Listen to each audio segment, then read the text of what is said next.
तो काफी इजी था, मतलब इतना कोई टफ नहीं था। I attended 95 questions. ओके। तो मतलब बेसिक मैथ्स ही आ रही है अगर आपकी फॉर्मूलाज पे कमांड अच्छी है तो। जी। और जीएस अगर जैसे जनरल अवेयरनेस की बात करें तो इट्स अराउंड 20 क्वेश्चंस, तो वो भी बहुत इजी आ रहे हैं। इजी आ रहे हैं। हाँ। तो आप किस एग्जाम की तैयारी करते हैं? आप किस एग्जाम की तैयारी करते हैं?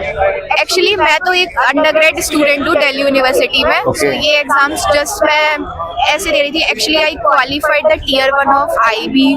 सीएचएसएल का टियर 1 भी क्वालिफाई हो जाएगा। Okay, एंड दिल्ली पुलिस का एग्जाम भी दिया था, वो भी ऑलरेडी क्वालिफाइड है because I scored around 86 marks. तो फीमेल की कट ऑफ तो जनरल कैटेगरी से वैसे भी बिल्कुल कट ऑफ क्लियर हो जाएगी। हाँ। और मेरे अकॉर्डिंग तो इजी है। बाकी कंप्यूटर भी काफी इजी है और रीजनिंग भी। ओके। अब थोड़ा सा मैम जैसे मेरे को ये बताइए, आप साइंस के टॉपिक्स क्या क्या रहे हैं, कैसे क्वेश्चंस आए हैं? साइंस बिकॉज मेरा खुद का बैकग्राउंड साइंस से था, तो जनरली केमिस्ट्री के जो क्वेश्चंस हैं जैसे केमिकल रिएक्शन से रिलेटेड, रिएजेंट से रिलेटेड, वो सारे क्वेश्चंस आए थे जो कि जनरली नॉर्मल साइंस स्टूडेंट कर सकते Okay. हैं। 25 क्वेश्चंस रिलेटेड टू साइंस थे और बहुत बेसिक लाइक स्पीड पूछ रहे हैं तो नॉर्मल डिस्टेंस और टाइम दे दिया एंड स्पीड पूछ ली। अच्छा। तो थर्ड क्लास का बच्चा। और बाकी जैसे फिजिक्स में और क्या क्या क्वेश्चंस आए हैं? फिजिक्स की अगर स्पेशली बात करूँ तो फोर्स से भी आया है एंड इवन थर्मोडायनेमिक्स का भी क्वेश्चन था जिसमें अच्छा। कि स्पेसिफिक हीट दे रखे हैं। तो इट्स कम्प्लीटली फॉर्मूला बेस्ड। अगर आपने बेसिक 10th लेवल की अच्छे से पढ़ रखी है साइंस तो आप इजीली कर सकते हैं। कुछ थोड़े से और क्वेश्चंस मेरे को बताइए, जैसे और क्या क्वेश्चंस पूछे गए हैं, टॉपिक्स कौन कौन से रहे हैं? अगर मैथ्स की बात करूं तो ज्योमेट्री से क्वेश्चन था, सेंट्रॉइड से तो क्वेश्चन था ही कि calculate the centroid. And even maths में बात करूं तो हाँ, परम्यूटेशन एंड कॉम्बिनेशन से भी क्वेश्चंस थे। कितने क्वेश्चंस थे ऐसे? 2-3 क्वेश्चंस परम्यूटेशन कॉम्बिनेशन पे थे, लाइक सिटिंग इन अ रो, और फिर आपको कैलकुलेट करना है कि कैसे कितने अरेंजमेंट्स बनेंगे। ओके। और एक क्वेश्चन हाँ लाइक पैरेललोग्राम का एरिया पूछा था एक में। ओके। सो उसमें बेसिकली पाइथागोरस थ्योरम से पहले तो मैं हाइट निकालनी थी एंड देन एरिया कैलकुलेट करना था। एरिया कैलकुलेट करना था। हाँ। तो जो आपका 3D 2D के क्वेश्चन आए हैं वो मतलब किस लेवल के क्वेश्चंस थे?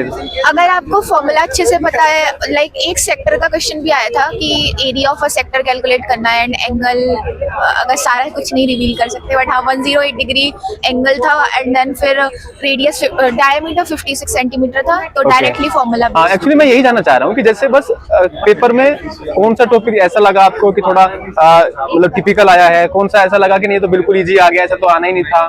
ओवरऑल पेपर तो काफी इजी था अगर आपने पढ़ रखा है तो। एक्चुअली मैं तो सच में कुछ भी प्रिपेयर नहीं कर गई थी। इनिशियली जो जनरल अवेयरनेस और करंट अफेयर्स है वो मैंने थोड़ा, जैसे जो सागर प्रोजेक्ट है related to the ports and shipments, उससे सवाल आया था तो बेसिक। एंड इवन मोहनजोदारो से क्वेश्चन आया था। Okay. एंड लाइक पहला ही आया था कि करेक्टली मैच बताओ, लाइक मीराबाई से मतलब ऐसा करके।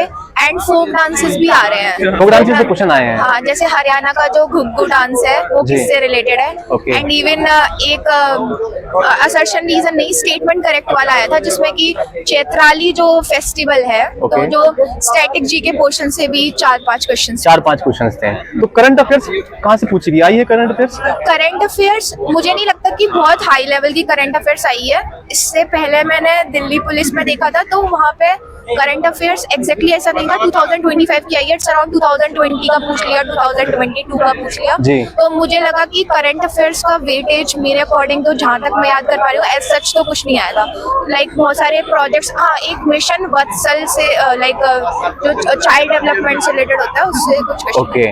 और जैसे दूसरा सेक्शन हमारा बचता है हिस्ट्री पॉलिटी, यहाँ से क्वेश्चन आते हैं? हाँ मैंने बताया ना, लाइक एंशिएंट हिस्ट्री से मोहनजोदारो की साइड के ऊपर आया था तो उससे नॉर्मल था कि ग्रेट ग्रेनरी वहाँ पे फाइंड होती है तो वो तो नॉर्मल क्वेश्चन था। मेडिवल हिस्ट्री से मुझे कोई क्वेश्चन नहीं देखने को मिला and even I think modern से भी नहीं देखने को। मॉडर्न से नहीं। पॉलिटी और ज्योग्राफी?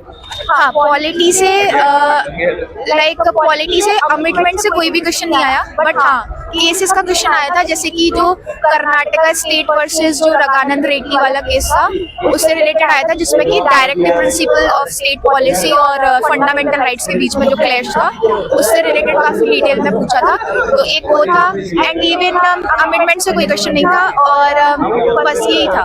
एंड इवन इको से एक सवाल आया था दैट आई रिमेम्बर, वो था एग्जिट पॉलिसी से रिलेटेड कि एग्जिट पॉलिसी क्या हो।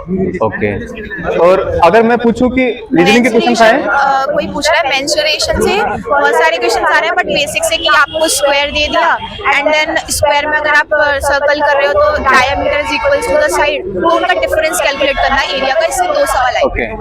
ओके मैम, ये बताइए जैसे पेपर का जो ओवरऑल लेवल रहा है, आपने सब कुछ बता ही दिया है, आप हर क्वेश्चन के आपने डिस्कस किए हैं। मैं जानना चाहता हूँ बच्चों के लिए आप क्या कहना चाहेंगे, क्या गाइडेंस देंगे, और मतलब क्या पढ़ ले लास्ट टाइम पर अभी? अगर लास्ट टाइम तक अगर देखूँ तो स्टैटिक जी के पोर्शन में वो फोक डांसेस और फेस्टिवल्स पे थोड़ा सा फोकस कर ले, एंड इवन वो ना मेरे अकॉर्डिंग लाइक करंट अफेयर्स जैसे लास्ट पूरे साल के देख ले एक बार अगर उनके पास टाइम है, बट अभी टाइम नहीं है। तो जो मेजर प्रोजेक्ट्स हैं जैसे कि सागरमाला वाला प्रोजेक्ट था, एंड इवन जो मेजर प्रोजेक्ट्स हैं उनको बस देख लें एंड ट्राई करें कि बेसिक साइंस पढ़ लें, बिकॉज 25 क्वेश्चन अटेंड करना इज वेरी इजी, वो वाले जो बेसिक साइंस वाले हैं। एंड मैथ्स में सारा फॉर्मूले अच्छे से रिवाइज करके जाओ, एंड अगर बेसिक मैथ्स आती है तो कर लोगे। And computer is all about कि एक्सेल से पूछा था कि टेक्स्ट फाइल है तो .txt एक्सटेंशन है, CS और CS।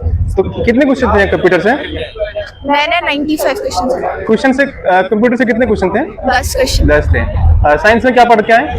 साइंस में आप बेसिक मतलब साइंस का ऊपर से पढ़ लो, स्पेशली केमिस्ट्री पे थोड़ा सा ज्यादा ध्यान देना, बिकॉज वहाँ से लाइक पहला ही था कि आयोडीन वाला NaCl होता है, तो and even symbols of the elements जैसे आयरन के लिए Fe होता है, उससे रिलेटेड भी आ रहे थे। और बाकी हम आपको ऑल द वेरी बेस्ट कहते हैं सिस्टर, आपको इस एग्जाम के लिए और दूसरे एग्जाम से जो भी है उन सब के लिए बहुत बहुत शुभकामनाएं। Thank you.